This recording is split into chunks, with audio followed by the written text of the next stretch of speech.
The Hollow Quiet. Chapter 1. The Box That Hums. My father kept his house like a museum. Dust lay by decade. Tools sat in tidy rows. The Karoo heat made every breath feel dry. I came back to sell the place and leave. That was the plan. A box sat on his radio bench. Red tape crossed the lid. It said, "Do not play in silence." I heard it before. I saw it. A faint high whine, like air trying to remember a note. Inside were cassettes in sleeves. Each label was in his neat handwriting. Quiet Study 1 to 17. Gallows Lake Tower. Null extended. A folded note fell out. It said, "If you hear nothing, that is it hearing you back." Signed, D. I laughed. My father put warnings on kettles. I set the box aside and walked the house. Boards creaked in familiar places. The hall clock clicked like a knitting needle. By sundown, the town felt hollow and dry. A power line buzzed far away, and I felt relief. Noise you can hang a life on. I slept in the lounge that first night.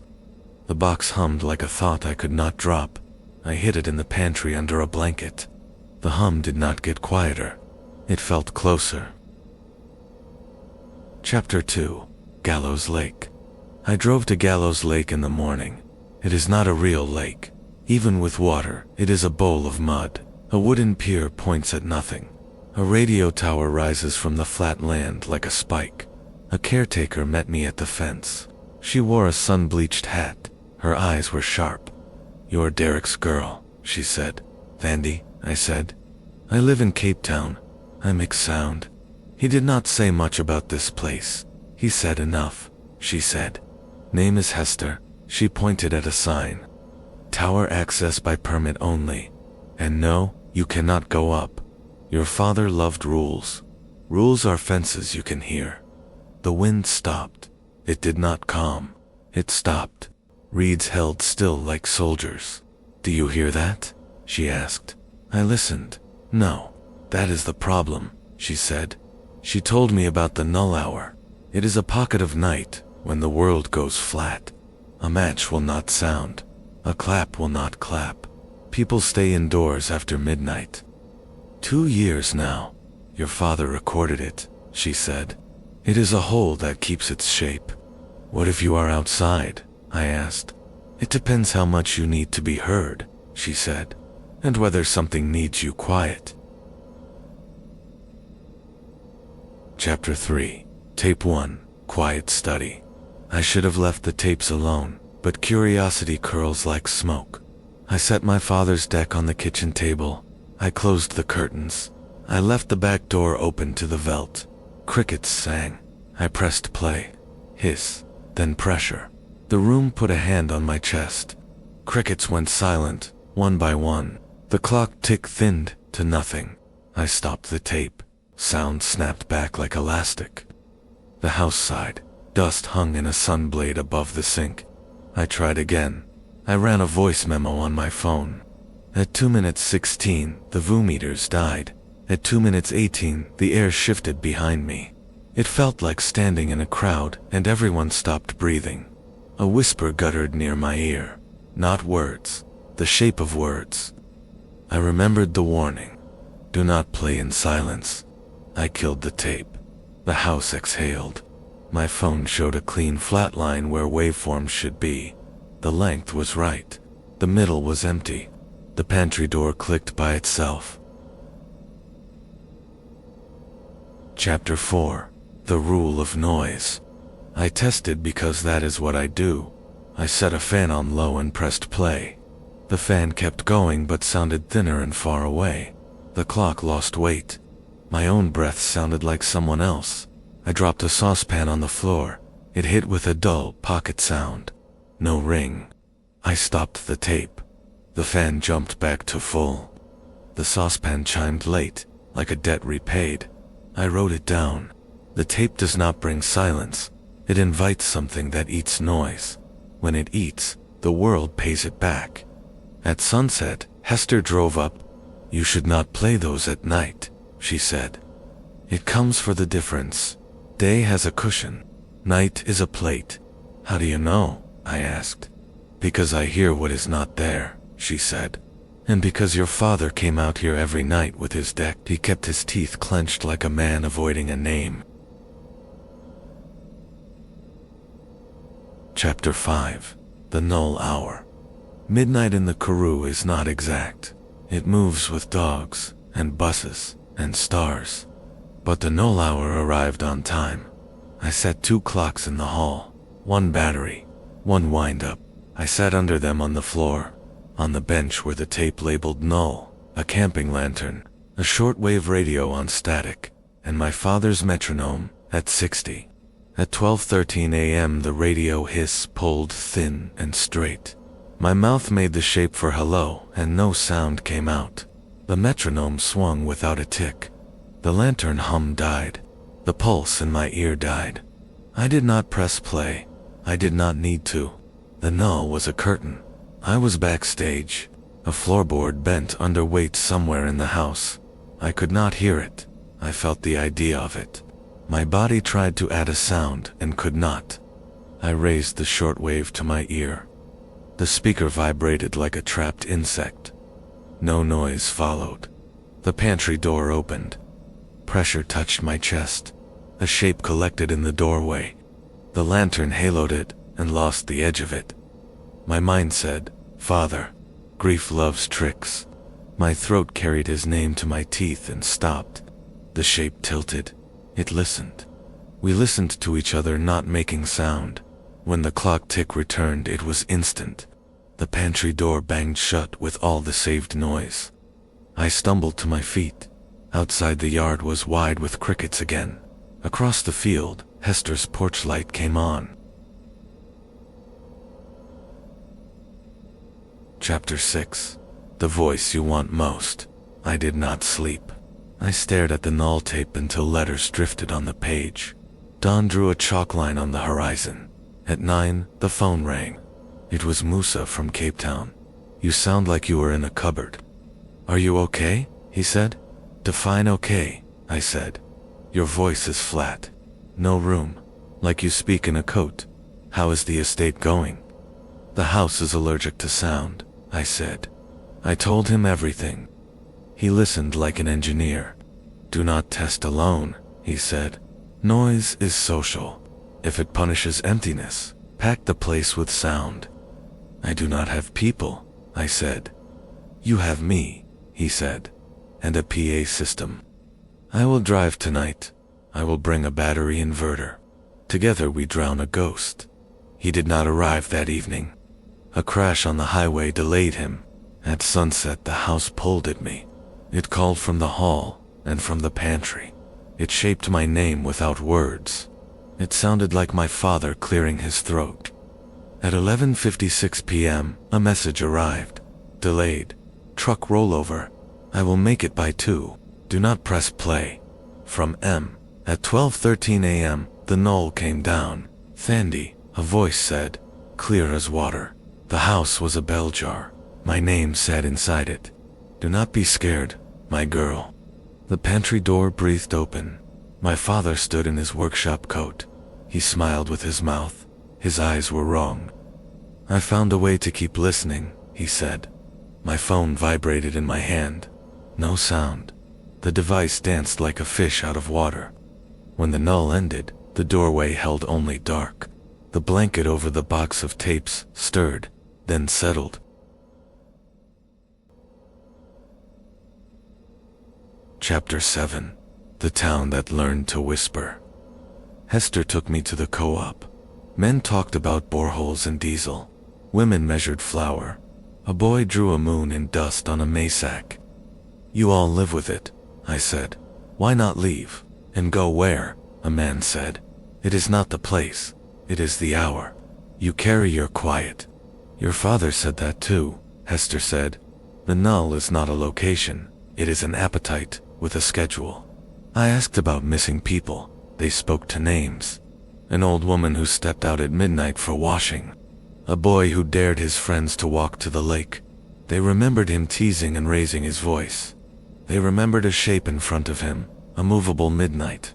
They remembered how he turned his head like he heard a private joke. No one remembered his last sound. What did my father think it wanted? I asked. What everything wants, Hester said. Company. Chapter 8. The Choir Tape. I found a choir tape on the pantry shelf. St. Saviour's Choir, 1987. Festival of Light. My mother's handwriting. That night, Musa arrived with powered speakers and a mixer. If a hole wants quiet, he said, we give it noise it cannot eat. We packed the lounge with sound. I looped Cape Town street noise. Musa rolled pink noise and a bed of rain. At 12:10, the speakers thrummed. At 12:13, the null came and ate half the room. The street noise folded to a whisper. The rain became memory. Meters stayed alive. Cones pumped. No sound came out. The pantry door opened. My father walked out. Turn it up, Musa mouthed. I pushed the fader. Nothing, Thandi, my father said. I could hear him. I could not hear anything else. We always recorded better with friends. My skin crawled. I reached into the pantry and grabbed the choir tape. I shoved it into the deck and hit play. For a second, the room was a church. Not sound, place. My mother's handwriting warmed under my thumb. I saw her mouth, the O in Gloria. I almost heard it. The null recoiled. The pantry door snapped shut. My father's shape split at the edges. In the cracks, something else looked out, old, unkind. The tape warped and snagged. The choir bled into a torn vowel. The null settled back onto us. When the hour ended, the speakers roared to life. We laughed from relief and pain. The choir tape lay on the floor with its ribbon pulled. Okay, Musa said. It hates voices it cannot keep.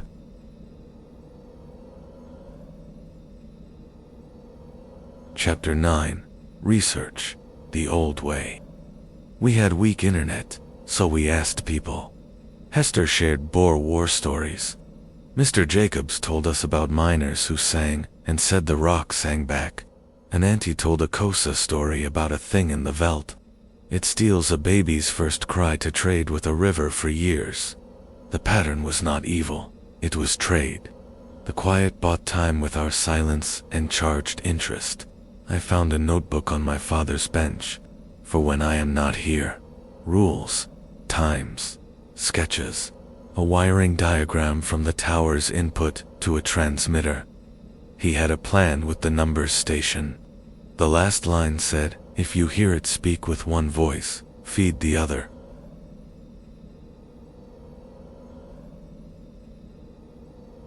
Chapter 10. The Mimic. The Quiet Learned. The next night, it did not show my father. It showed Musa's mother. She stepped from the pantry in a floral dress. She asked why he had not called. She told a birthday story with the names of real cousins. She laughed like the calls I had overheard. Musa wept.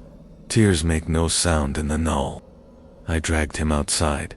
Under the stars, a little noise returned. Breathe, I said. She is in Joburg. She is alive. She is, he said. That is not her. The pantry door closed by itself.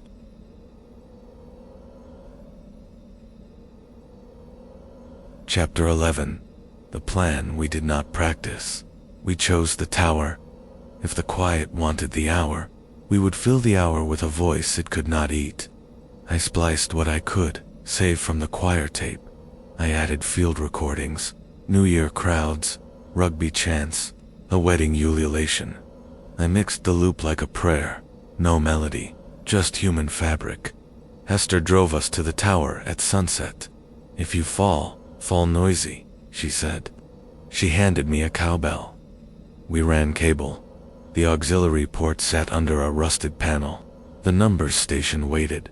At 11:59, I touched the metal cage. It thrummed without wind.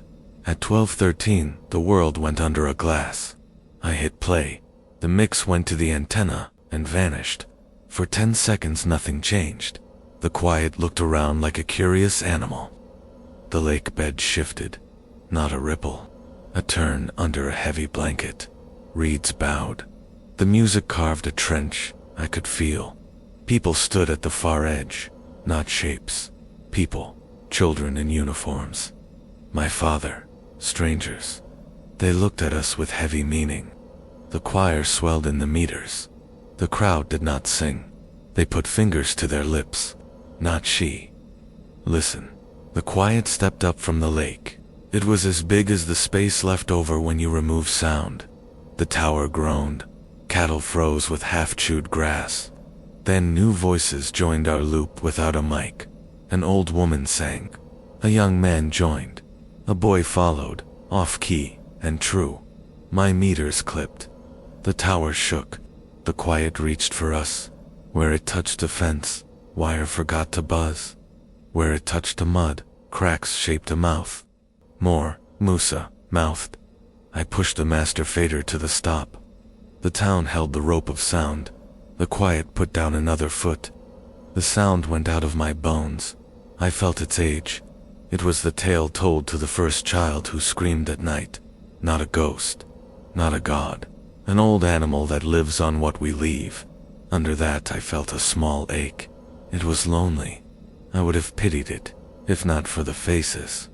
So many faces. Too quiet. The inverter died. Everything died. The tower light blinked out. A hand like a tension closed on my throat. It turned my head toward the lake. My father's shape stepped between us.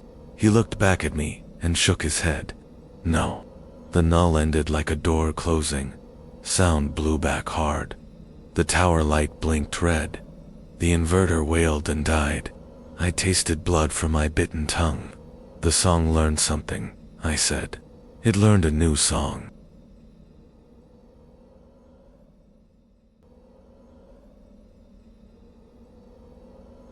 Chapter 12. The debt comes home. The null grew greedy. It came early. It left late. It pressed on the windows before moonrise. Inside, my father's voice changed. He told small stories I craved. How he met my mother. A hailstorm under a thorn tree, where a favorite photo was hidden. His vet coke recipe by memory. He did not ask me to come closer. He told me gentle things. After the null, I could not recall my mother's laugh, unless I stared at a photo and forced it. I started a noise diary on a recorder. My laugh, Tenna.m. Footsteps in the hall. Wind at 15:07. At first it worked. Then the files played like the idea of sound. The quiet charged interest.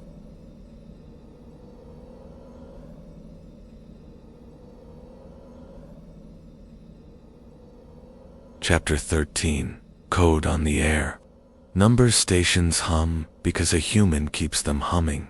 That is the part that scared me. At noon, Hester called.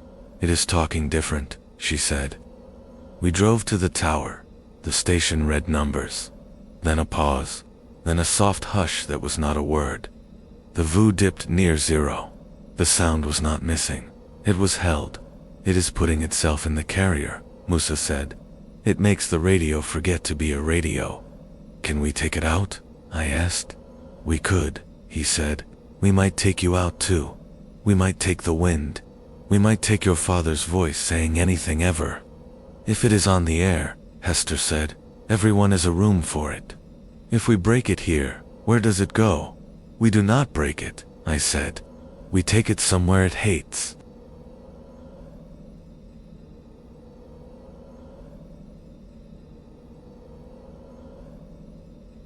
Chapter 14. A place where sound lives. We chose the school hall.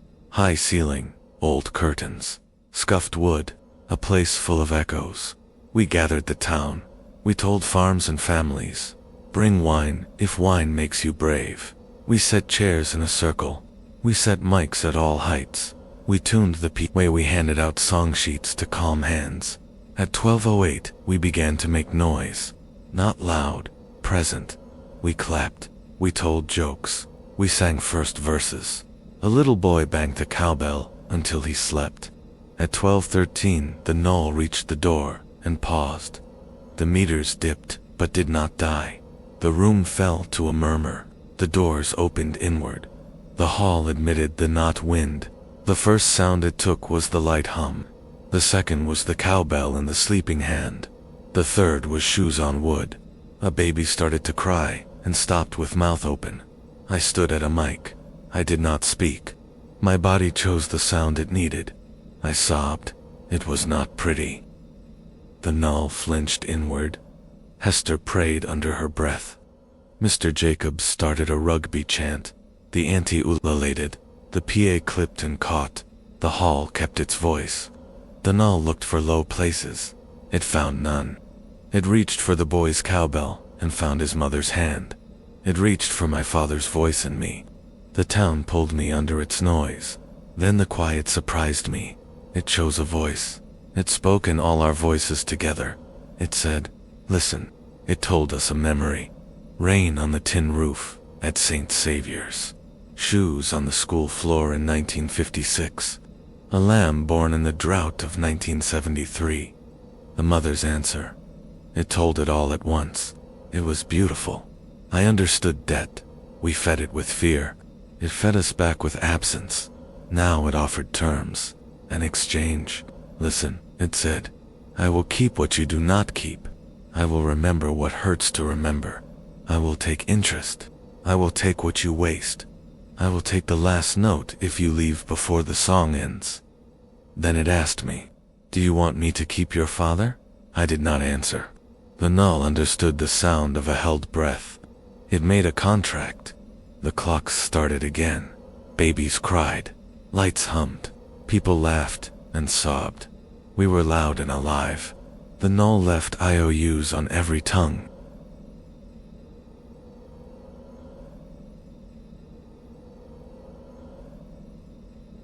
Chapter 15.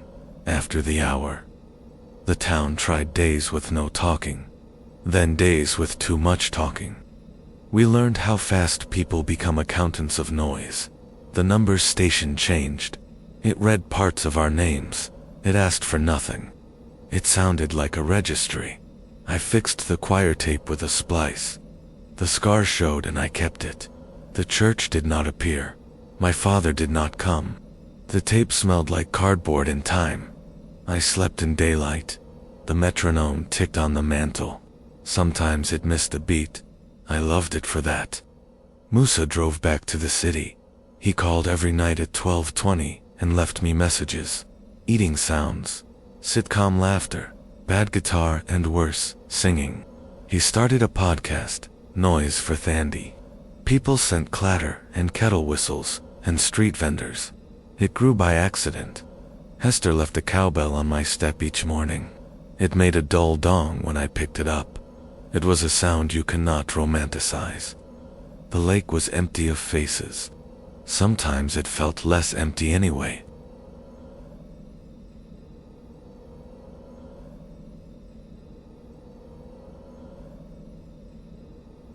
Chapter 16. The night I broke the rule. Pride and tiredness make saints and engineers careless. I pressed play at 12:10 to cue a loop early. I forgot to leave the kitchen door open. The null arrived with a head start. The house had no window open.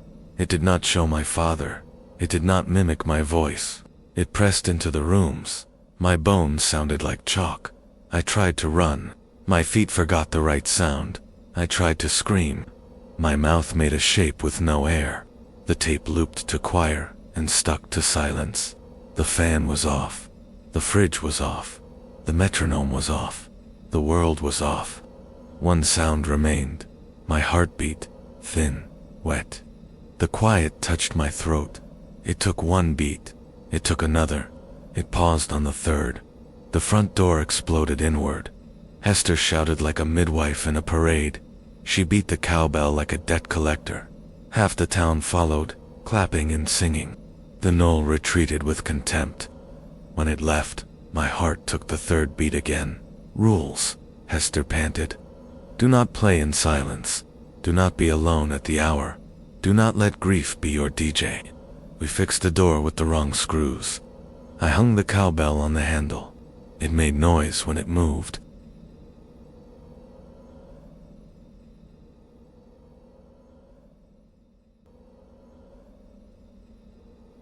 Chapter 17. How to live with a thing like this. Here are the rules in simple lines. Noise is bread. Do not hoard it. Do not waste it. Bake fresh daily. The null has a schedule. Respect it like weather. Ignore it like gossip. Do not bargain unless you mean it. Words become threads. Listen to old things. Choirs, aunties, children with clapping games. If you must speak to the quiet, offer a memory both of you can keep unchanged. If your name is spoken to perfectly, call someone else's name louder. If possible, bang a cowbell. I write this in the lounge. The metronome ticks. The fan hums. The fridge works like a small city. I leave the door open to the veldt. A recorder sits on the table as a reminder to honor sound. Sometimes at 12:13, I sit on the stoop and do not speak. The null arrives like a neighbor. It knows the rules. So do I. It tests the new screws in the door. It enjoys the hallway holding its breath. Sometimes it leaves a gift, a scent of rain, a taste of choir, a thin memory of my father's laugh, enough to reach morning.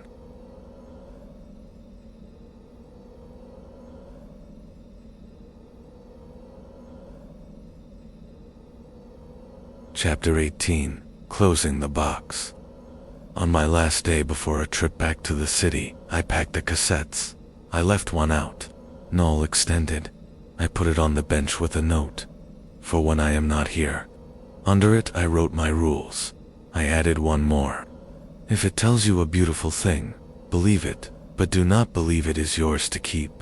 That night, just after the null, the numbers station said my name. It said it the way my mother said it, when she was tired and kind. Then it read coordinates that traced the outline of the house. I opened the pantry door. "Hello," I said into the dark. "I will keep the first and last laugh of him. You can keep the middle part, where he forgot my birthday in 2009, and I pretended not to mind. Fair trade." Something moved. Agreement, or weather. It is not a happy ending. It is not an unhappy ending. It is the kind you can live with. I locked up. The cowbell chimed. The wind changed.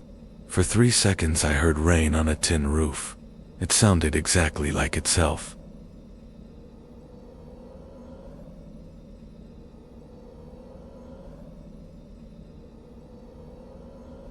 Chapter 19. Epilogue. Broadcast. Back in Cape Town, we started a channel. I sit in a room lit like night. I talk softly. I tell stories people send. I tell some, I make. Some come in the numbers between other voices. Sometimes the null comes early through the camera.